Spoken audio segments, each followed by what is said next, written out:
जहां बिटकॉइन और अन्य क्रिप्टो करेंसीज की कीमतें आसमान छू रही हैं, वहीं दूसरी तरफ इंडिया के सेंट्रल बैंक यानी कि आरबीआई को क्रिप्टो करेंसी पर कुछ खास भरोसा नहीं है।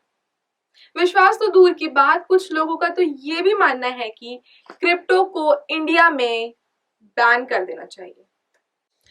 हेलो दोस्तों, मैं हूं समीरा और आज क्रिप्टो फिल्टर्स में इसी पर चर्चा की जाएगी कि आखिर क्या कारण है कि क्यों सेंट्रल बैंक क्रिप्टो करेंसी पर भरोसा नहीं करती। आज के टॉपिक की शुरुआत करते हैं हम एक कहानी से जिससे आप सभी रिलेट कर पाएंगे। एक जंगल था जहां भेड़िए रहते थे। वहां अब तक शेर खान सारा हिसाब रखता था।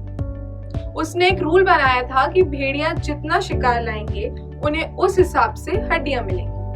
जैसे कि अगर एक भेड़िया 2 शिकार लाया तो उसे 20 हड्डियां मिलेंगी। ये सालों तक फिक्स्ड रूल था।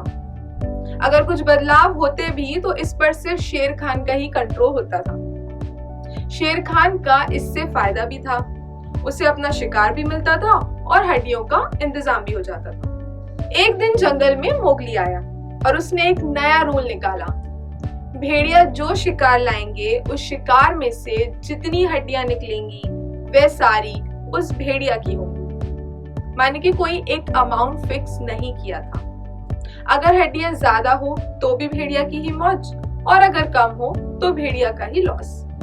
और साथ ही साथ मोगली ने ये कहा कि ये खबर शेर खान तक नहीं पहुंचनी चाहिए कि कौन कौन मोगली के लिए शिकार लेके आ रहा है।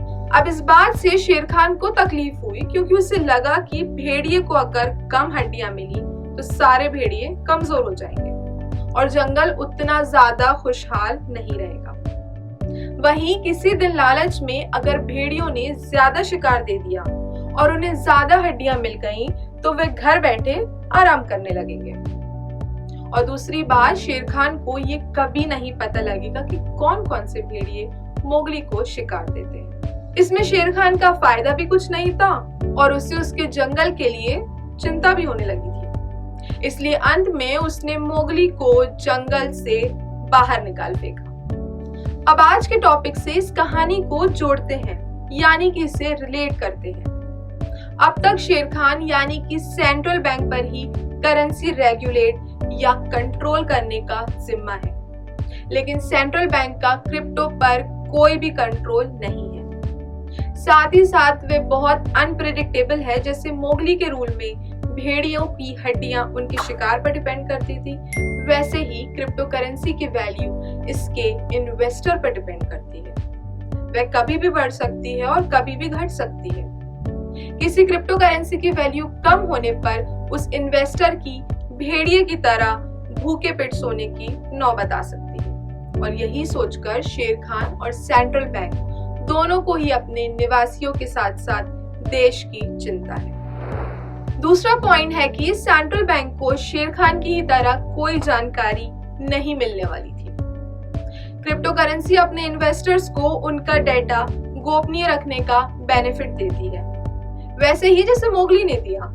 ये चीज सेंट्रल बैंक को चिंता का विषय लगता है क्योंकि इस फीचर की वजह से कोई भी आम नागरिक इलीगल या फिर अवैध वस्तु खरीद या बेच सकता है, या भेड़ियों की तरह ढेरों हड्डियां या फिर काला धन इकट्ठा कर सकता है।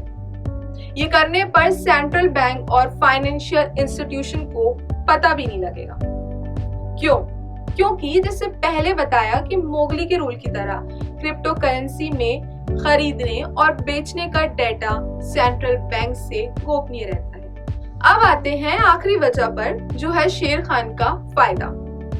अब भाई, जब शेर खान या फिर सेंट्रल बैंक को पता ही नहीं है कि किसने कितना पैसा इन्वेस्ट किया और उससे कितना मिला, तो वो टैक्स कैसे लेंगे?